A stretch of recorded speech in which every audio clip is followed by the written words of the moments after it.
ہو جائے کسی سے، عشق ہو جائے کسی سے، چارہ تو نہیں فقط مسلم کا محمد پہ اجارہ تو نہیں۔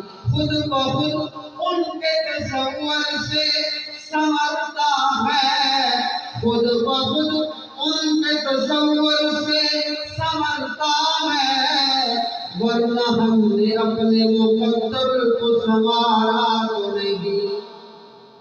کہتا ہے صرف مسلمان اس پیغمبر سے عشق کرے، کوئی مسلمانوں کی پیغمبر کے ساتھ تجارت داری تو نہیں ہے، خرید و فروخت تو نہیں ہے۔